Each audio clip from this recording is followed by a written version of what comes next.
Doctor Sunil Karpe जी के सानिध्य में साईं बाबा की महिमा को आत्मसात कर आध्यात्मिक जीवन जीने की कला सीखें। देखिए साई वाणी आस्था भजन पर प्रतिदिन प्रातः 7:20 बजे। आस्था पर प्रत्येक रविवार प्रातः 8:20 बजे। संपर्क सूत्र 9604050607।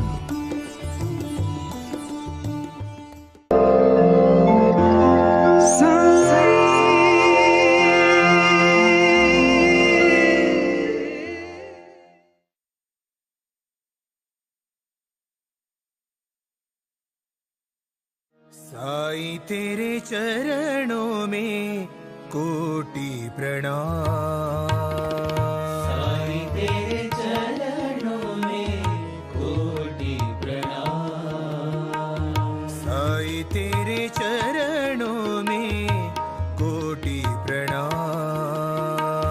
साईं तेरे चरणों में कोटि प्रणाम। शरण में ले लो साईं प्रभो। शरण में ले लो साईं प्रभो। शरण में ले लो साईं प्रभो। शरण में ले लो साईं प्रभो। नमस्कार मेरे प्रिय आत्मन,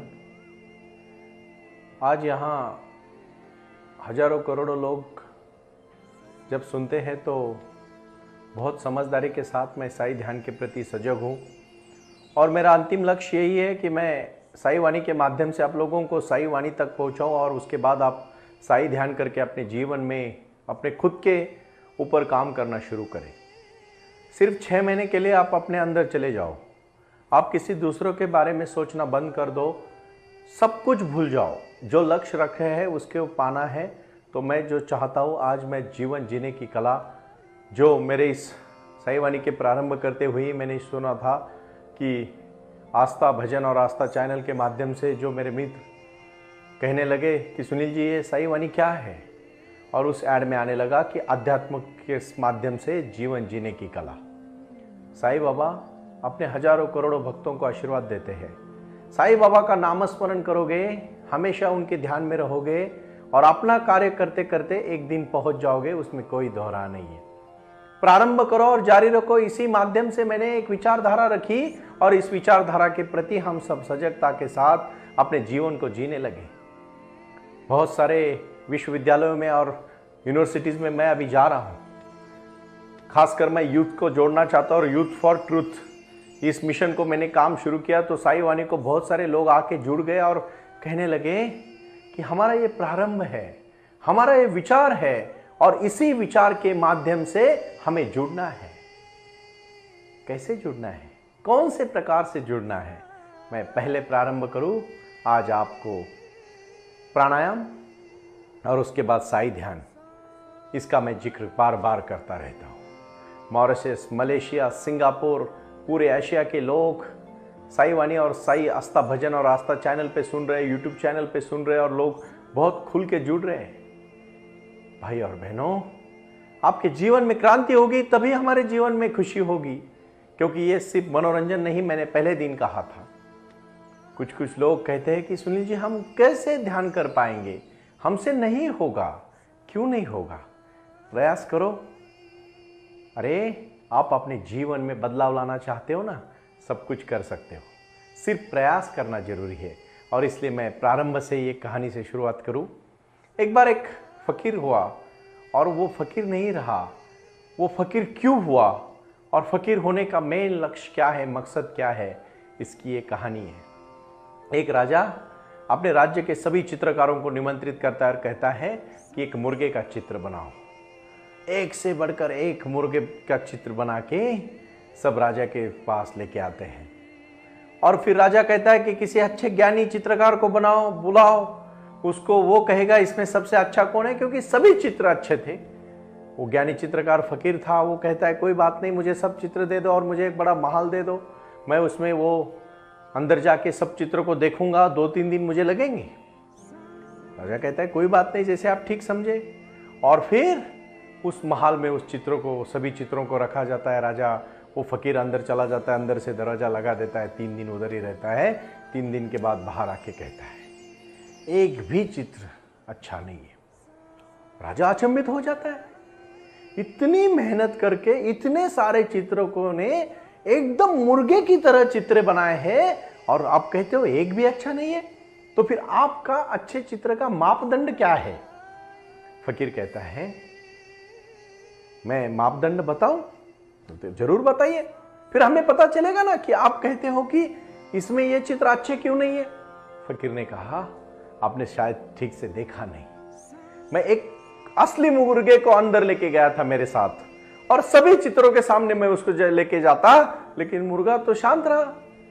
अगर वो मुर्गा उस चित्र में असली मुर्गा देखता, एक तो उसके ऊपर वो चिल्लाता, नहीं तो आवाज देता, नहीं तो उसको देख के भाग जाता। इसने कुछ भी किया नहीं, वो तो एकदम शांत रहा। इसका मतलब चित्र में बना हुआ एक भी मुर्गा असली नहीं है। तो राजा ने कहा यह बात तो बहुत जचने वाली बात है, आप बहुत सही बात बोल रहे हो, बहुत मन की बात बोल रहे हो। बहुत बार ऐसा हो जाता है, हम भगवान के मंदिर में जाते हैं लेकिन सिर्फ मूर्ति का दर्शन करके बाहर आते हैं, उसमें प्राण और जान देखते नहीं, आत्मा को देखते नहीं है। जब तक आपके अंदर की आत्मा भगवान की आत्मा से जुड़ेगी नहीं, आपको कभी ज्ञान प्राप्त नहीं होगा। खाली दिखावा करने से, खाली नाटक करने से, खाली भक्ति का अहम भाव करने से कुछ नहीं होने वाला है। ध्यान की शक्ति में अंदर जाने से सब कुछ होगा, लेकिन वो होने के लिए आपको पहले ध्यानी बनना पड़ेगा और आत्मा को वो तरह से जगाना पड़ेगा जो भगवंत की आत्मा को जान सकेगा।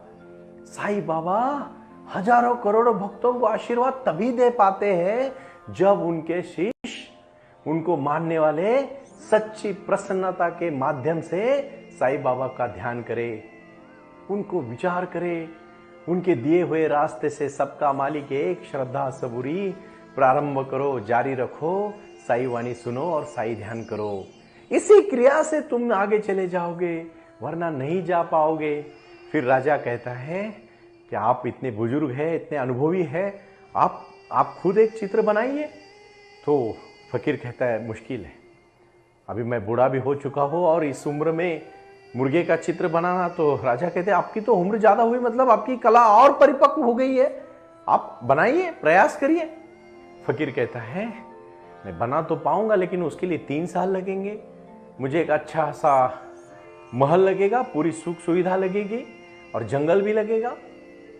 राजा कहते हैं इसमें क्या बड़ी बात है, मैं राजा हूं, दे देता हूं। चीजें तो बहुत मिलती है, अच्छा घर मिलता है। पहले लोग कुछ छोटे घर में रहते हैं, फिर बड़े फ्लैट में रहने जाते हैं, 2 BHK, 3 BHK, 4 BHK फ्लैट लेते हैं। फिर फ्लैट लेने के बाद उनको बंगले की आस लगती है, फिर बंगला भी मिल जाता है, फिर भी दिल नहीं भरता, खुश नहीं होता, फिर विला चाहिए होता है। जो लोग घर में खुश नहीं होते वो विला में भी खुश नहीं होंगे। भक्ति का प्रयास करने वाले जो दिल की भक्ति, अंदर की भक्ति, आत्मा की भक्ति, मन की भक्ति नहीं कर पाएंगे ना, वो कहीं खुश नहीं रह पाएंगे। इसलिए अप दीप भव, अपना दिया जलाओ, बाकी दिए ऑटोमेटिकली जल जाएंगे। इसी को तो कहते हैं विचारधारा और क्षमता। अध्यात्म और ध्यान से जुड़ना पड़ेगा, ना कि उससे भागना पड़ेगा। जुड़ना और भागने में एक फर्क है और वो फर्क है हृदय का फर्क। ये हृदय से उस हृदय तक आपको पहुंचना पड़ेगा। फिर 6 महीने हो जाते हैं, वो जो बूढ़ा इंसान है, फकीर है, वो कुछ नहीं, सिर्फ मुर्गे की तरफ सामने बैठा हुआ दिखता है। राजा के लोग राजा को जाके कहते हैं कि कुछ नहीं, सामने मुर्गा बैठा है और ये बूढ़ा भी उधर बैठा है। वो तो उन लोगों को तरफ देखता है और कुछ नहीं, ज्यादा कुछ उनको प्रतिसाद नहीं देता। 1 साल हो जाता है, राजा फिर अपने लोगों को भेजता है। तब तो वो बूढ़ा, वो फकीर बिल्कुल उनको पहचानना ही भूल जाता है, क्योंकि वो मुर्गे के सामने बैठा रहता है। 2 साल हो जाते हैं, फिर तो वो मुर्गे के सामने बैठ बैठ के पूरा मुर्गा बन जाता है। 3 साल के बाद राजा कहता है उसको बुला के लेके आओ। वो जब आता है तो मुर्गों के साथ ही आता है और मुर्गों की तरह ही बिहेवियर करता है, क्योंकि 3 साल वो मुर्गे के साथ ही रहता है। वो फकीर भूल जाता है कि वो फकीर है, वो मुर्गा ही समझता है खुद को। राजा कहता है, मूर्ख, मैं तुझे मुर्गा बनने के लिए नहीं बोला था, मुर्गे का चित्र बनाने के लिए बोला था।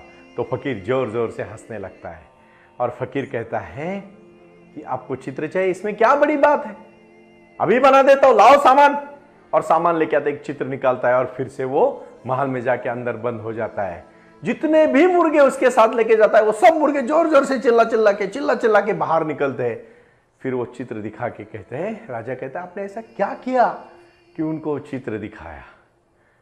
उस समय फकीर ने कहा, जो असली मुर्गे का चित्र होता है, जो ध्यानी होता है ना, ध्यानी, उसको ही भगवान दिखते हैं, उसको ही सच्ची शांति मिलती है। मैंने देखा गांव गांव के लोगों में, उनको बहुत बड़ा आकर्षण है कि वो परदेश में चले जाए।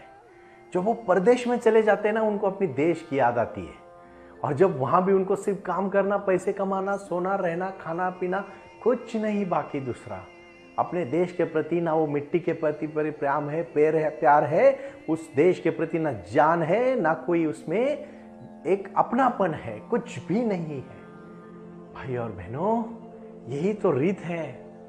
जब दुनिया में आप देखोगे ना प्यार के प्रति, तो सजग नहीं हो पाओगे। आत्मा और परमात्मा की बात यही तो करके फायदा नहीं है। फायदा है उस मूर्ति में, उस भगवान की ध्यान में, और उस हमारी अंतर की आत्मा को जगा के मेडिटेशन और प्राणायाम को प्रारंभ करना। मैंने बहुत पहले आपको कहा है, साई ध्यान का पहला प्रारंभ है, प्रारंभ करो और जारी रखो। और आज आप क्या प्रारंभ कर रहे हो?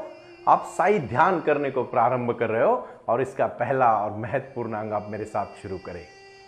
आप एकदम रीढ़ की हड्डी सीधी होनी चाहिए, गर्दन एकदम सीधी होनी चाहिए, और आप सिर्फ सांस पे ध्यान दे रहे हो, क्योंकि प्राणायाम ये बहुत बड़ी बात है। अगले 10 मिनट में मैं आपसे अभी जो साधना करवा के लेके जाने वाला हूं, उसमें आपको घुसना है। क्योंकि फकीर मुर्गा तभी बना पाया जब वो मुर्गा बन गया। आपको भी भक्ति और शक्ति तभी मिलने वाली है जब भगवान की भक्ति में आप लीन हो जाओगे, ध्यान और मेडिटेशन में जुड़ जाओगे, और इसी से आप व्यापार हो। विद्यार्थियों के लिए सबसे अच्छी पढ़ाई है, व्यापारी के लिए सबसे अच्छा व्यापार है, उद्योजक के लिए उसका बिजनेस है, और मैं कहूंगा मेरी माता बहनों के लिए अपना परिवार है।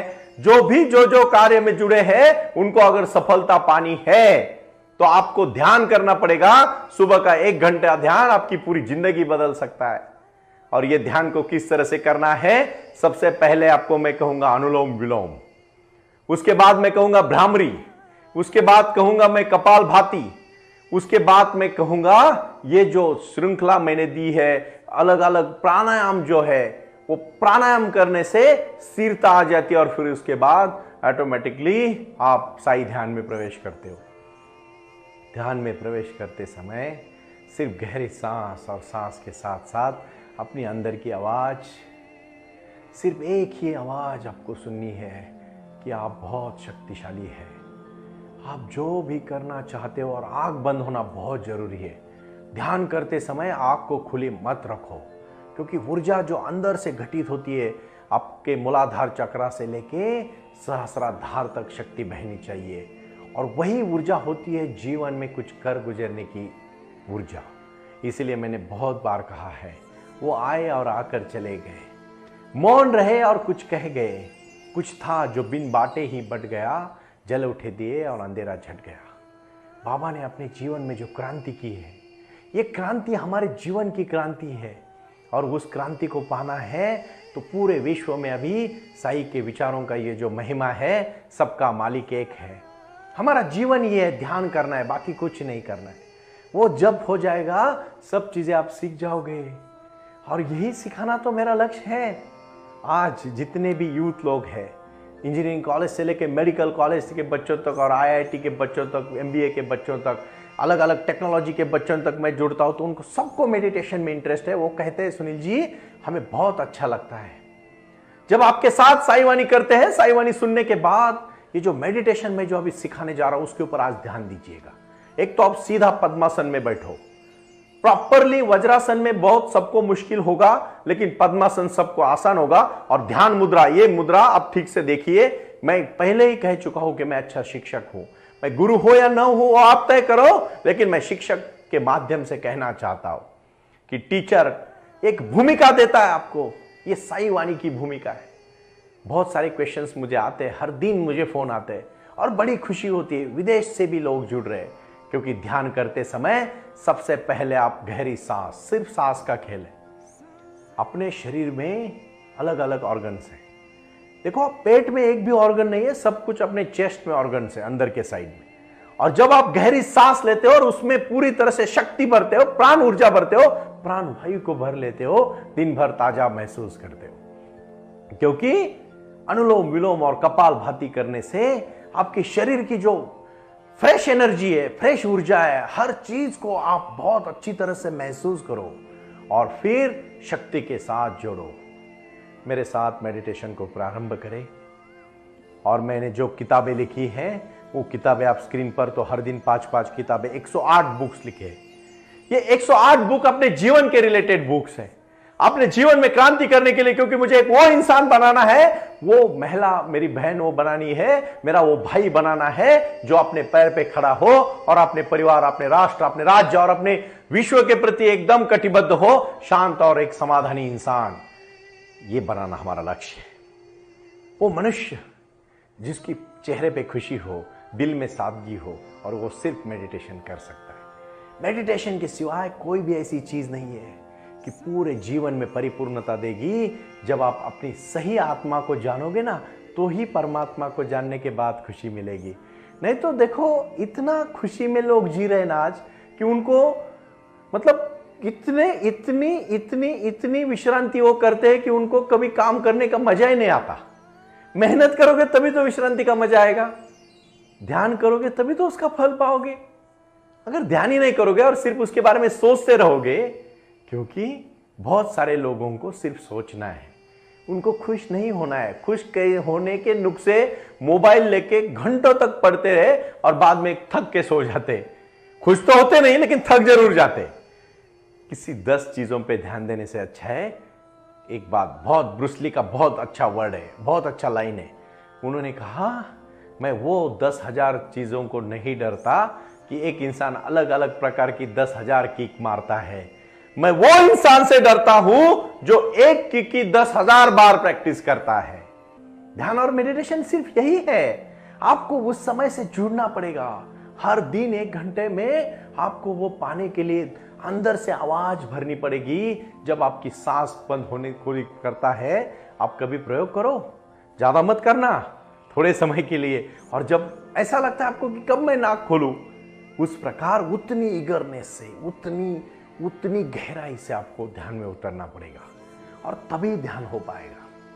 इतनी आसान थोड़ी ना चीज है कि बैठ गया, आंख बंद करके और ध्यान हो गया। इतना आसान होता तो पूरे ध्यान ही हो जाते।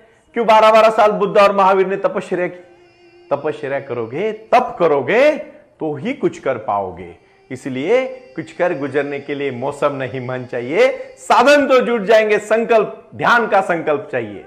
और ध्यान का संकल्प आज प्रारंभ किया है, इसको हमेशा जारी रखना है। और वो मुर्गे की तरह हमें जो चीज में जाना है उस चीज में घुसना पड़ेगा। 24 घंटे उसी चीज को अपने मन में भरना पड़ेगा। फिर देखो कितना एक्सपर्ट आप हो जाओगे। क्यों जापानीज, क्यों चाइनीज, क्यों इतने बड़े बड़े लोग तरक्की कर रहे हैं? क्योंकि उसमें वो घुस के काम कर रहे हैं। हमारे लोग, भारत के खासकर मैं लोगों को कहूंगा, बुरा मत मानिएगा मेरा, मैं आपका छोटा भाई हूं या बड़ा भाई हूं, लेकिन मैं जो कह रहा हूं उसको आप जरूर सुन लीजिएगा। आप जब तक उस चीज में घुस नहीं जाते, तब तक वो चीज कभी बेहतरीन नहीं हो सकती है। क्योंकि इतना अच्छा करो कि आपसे ज्यादा कोई कर ही नहीं पाएगा। और इसी बात को कहते हैं ध्यान करो। ये ध्यान की शक्ति ही आपको वहां तक पहुंचा सकती है। इसलिए मैं आखिरी में इतना ही कहूंगा, प्रारंभ करो और जारी रखो। ओम साई राम।